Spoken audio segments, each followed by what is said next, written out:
Loved ones, I'd like to continue the conversation that we began last Sunday morning.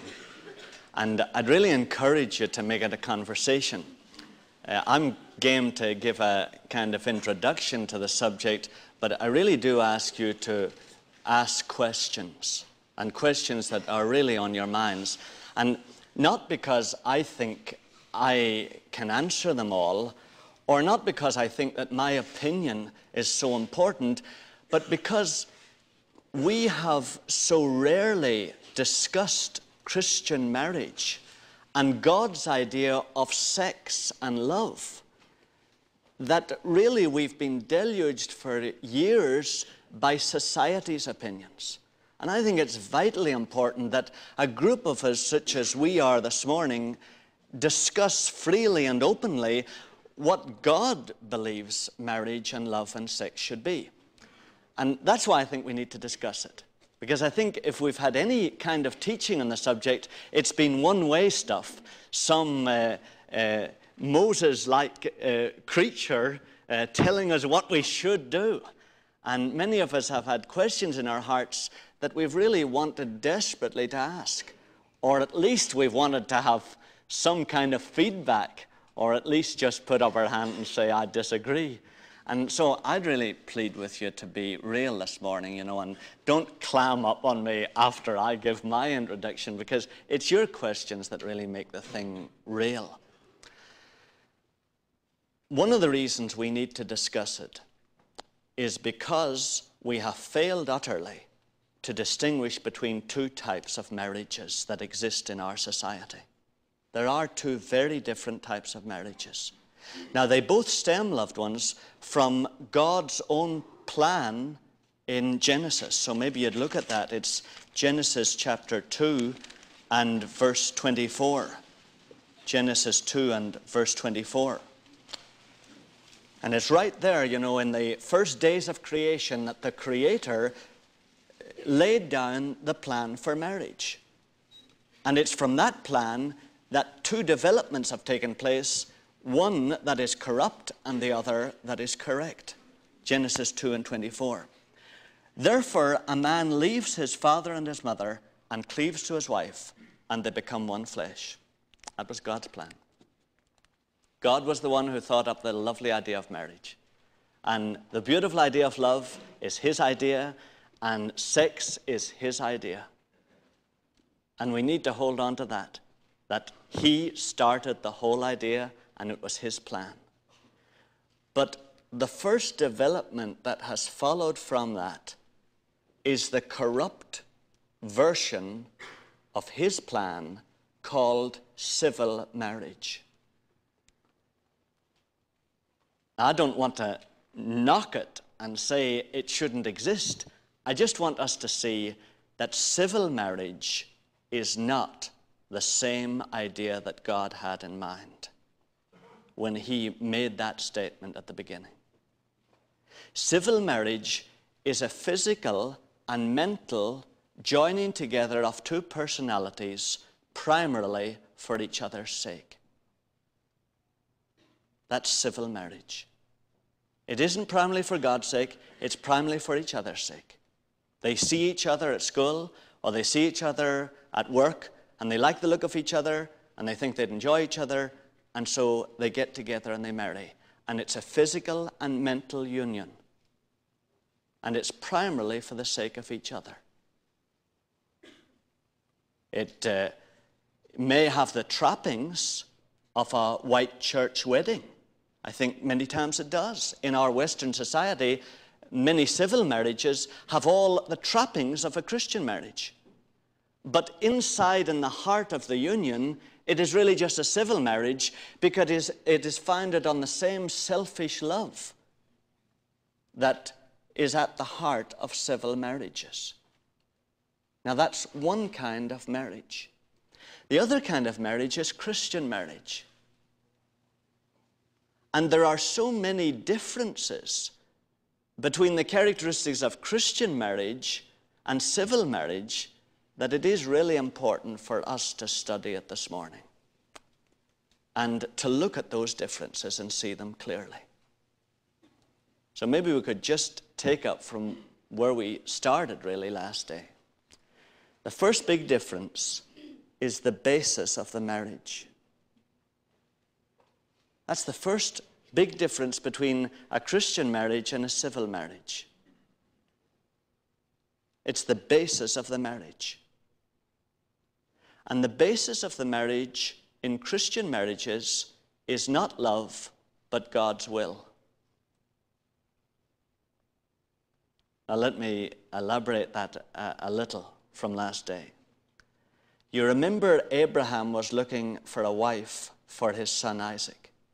So he sent his servant off to find a wife.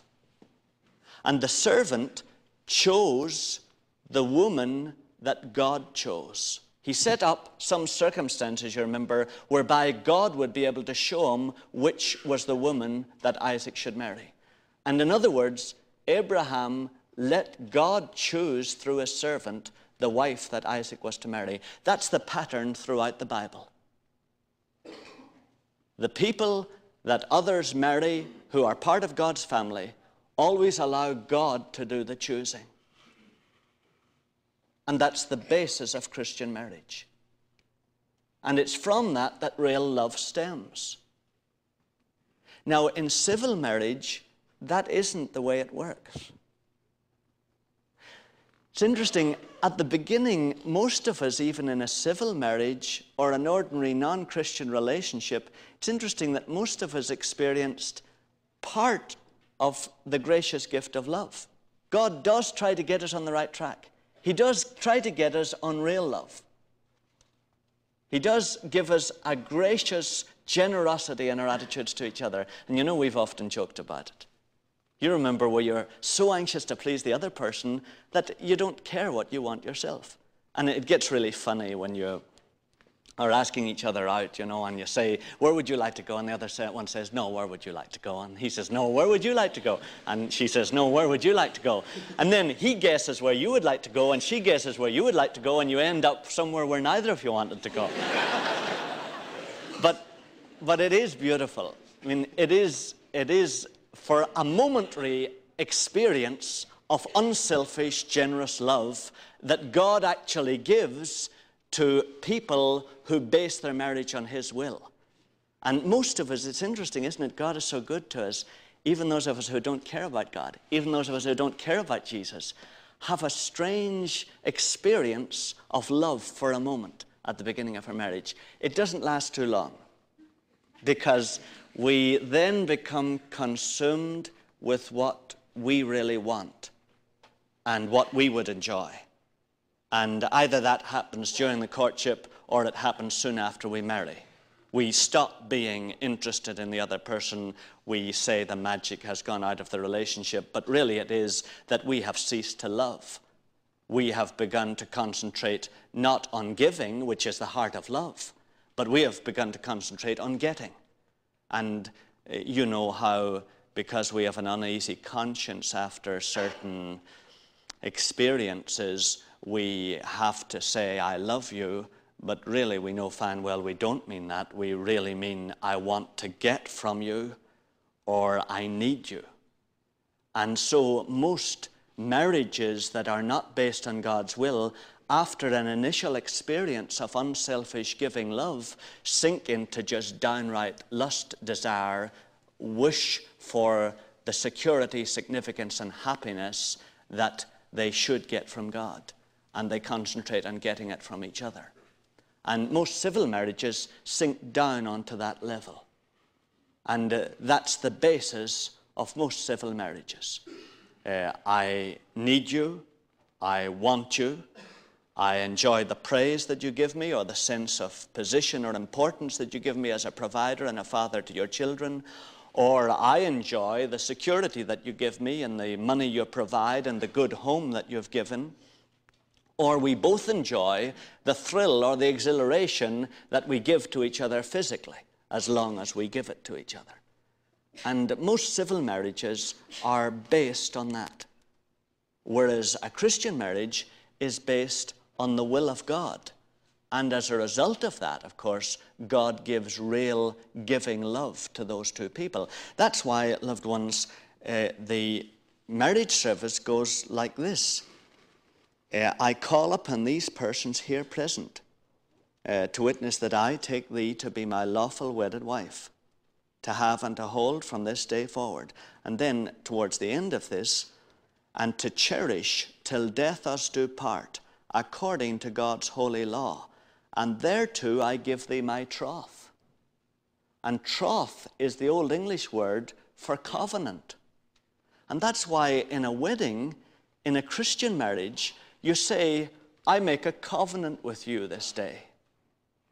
Because I understand that the Creator of the universe wants you and me to be together for life, and I understand that that is His will, I abide by His will for us. And I tell you, in His name and for His glory, that I'm staying with you until death.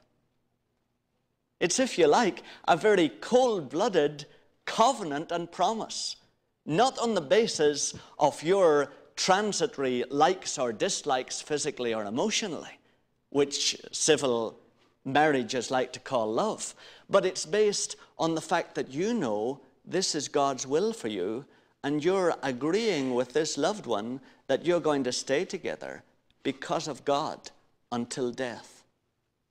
And that's the basis and the solid basis of a real marriage.